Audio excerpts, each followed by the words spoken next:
पर हम उस समुदाय को एक मंच देते हैं जिनको मेन स्ट्रीम मीडिया में कोई प्लेटफॉर्म नहीं मिलता अपनी आवाज़ों के लिए। हम जो लोकल गांव के लोग हैं और जो प्रवासी माइग्रेंट वर्कर्स हैं, those are are primary audience.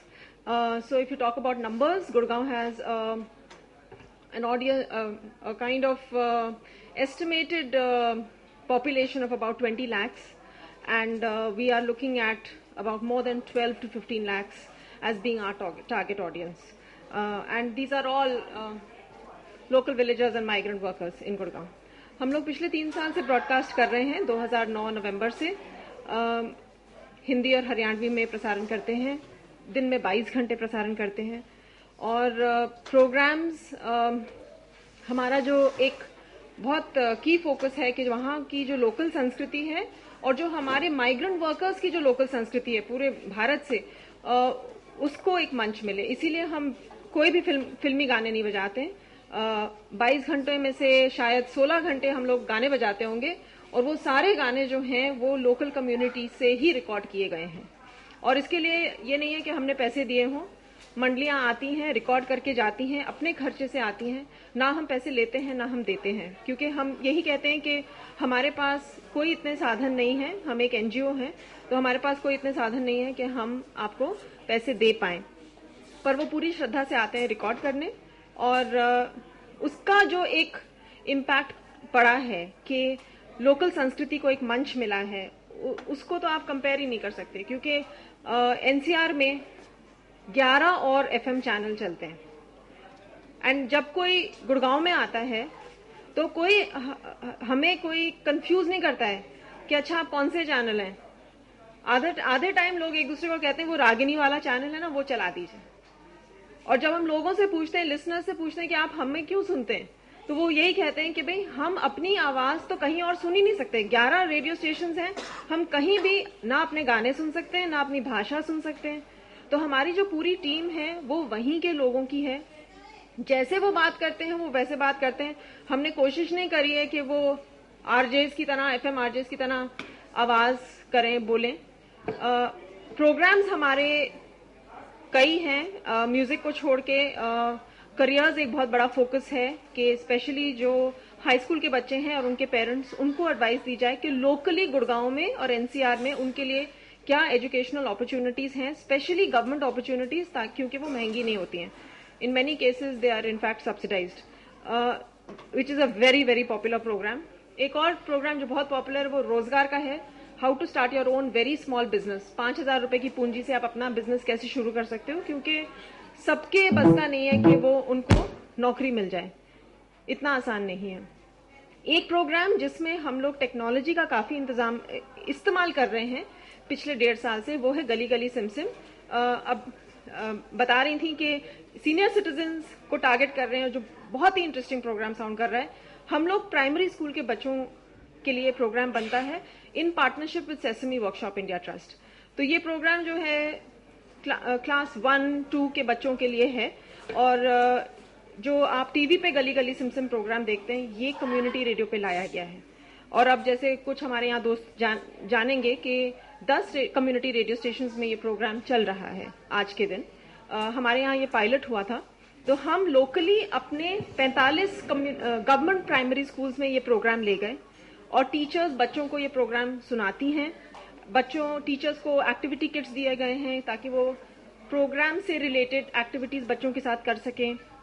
जहां सिग्नल नहीं पहुंच रहा, क्योंकि गुड़गांव में टॉल बिल्डिंग्स बहुत हैं, वहां वी आर यूजिंग स्मार्टफोन्स ताकि internet streaming say that broadcast will reach into the schools.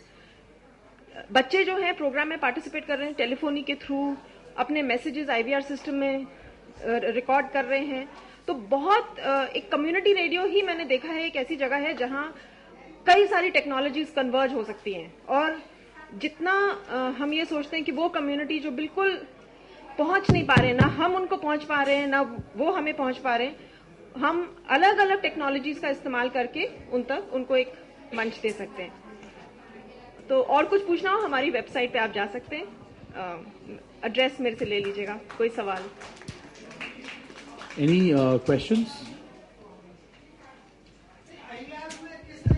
अपना अपने को इंट्रोड्यूस कर लेंगे प्लीज, पता नहीं चलता कौन पूछ रहा है। नहीं, मेरा नाम शर्मन नगेले है, I am editor MP post.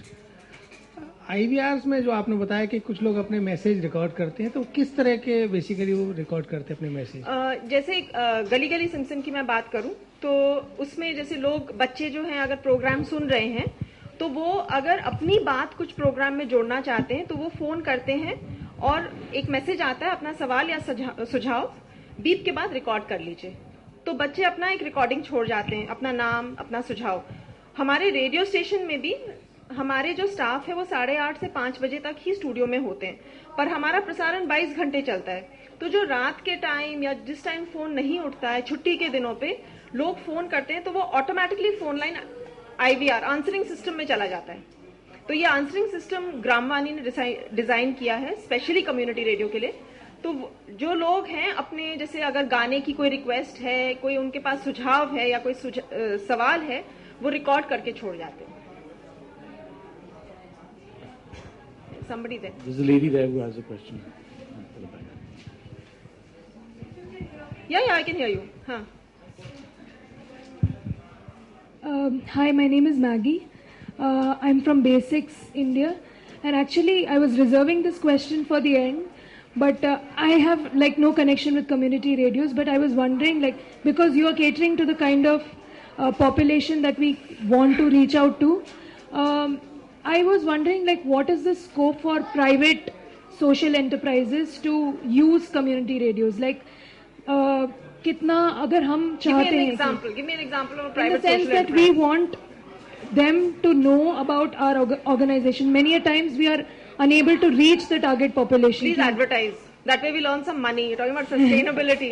So what is the, is there a limit or 5 minutes per hour, but we have lots of minutes. यहाँ राजेंद्र बैठे हैं हेवलवानी से, हम बैठे हैं, हम बहुत खुश होंगे। आप प्लीज एडवर्टाइज करिए, हमारा जो बोझ है वो थोड़ा हल्का हो जाएगा। Okay, so we'll get in touch. Yes, please. Huh? Anything else? Can we do all that later after the session is over? Yeah, that's it. One last question. Okay. Can you introduce yourself, please? My name is Pushpak Kacholia. I'm from Dreamcast. My thing is, बहुत thoughtful process है कि लोक संस्कृति को आप radio से लोगों के पास ले जा रहे हैं, बट डोंट यू थिंक कि इसका टारगेट ऑडियंस जो है वो मिडिल एज या हायर होगा? मतलब द यूथ टुडे, अगर आप बात करें कि नए गाने हैं, they listen to the new song, but old गाने अगर आप चला दें तो they will say change the channel. They're not old. When you're talking about folk culture in Gurgaon, when you talk about Raginis, okay, they are part of the contemporary folk culture. Raginis are actively performed in practically every village of Gurgaon. बच्चा पैदा होता है तो Ragini competition कहते हैं उसको, Ragini competition होता है। कोई मर जाता है 80 साल की उम्र के बाद, तब भी रागिनी कंपटीशन होता है। Nowadays you are having a bit of DJization of that Ragini, but if you go to a Ragini competition, you will find a lot of youngsters, especially boys, listening to Raginis. We have 2 of our reporters are from the local village, 3 actually. Okay.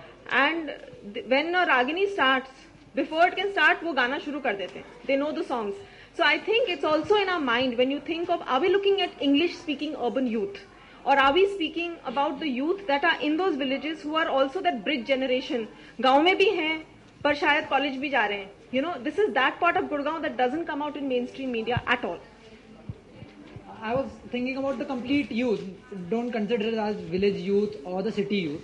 But what do you think कि कितना target audience youth का है जो कि इस radio community को सुनता होगा?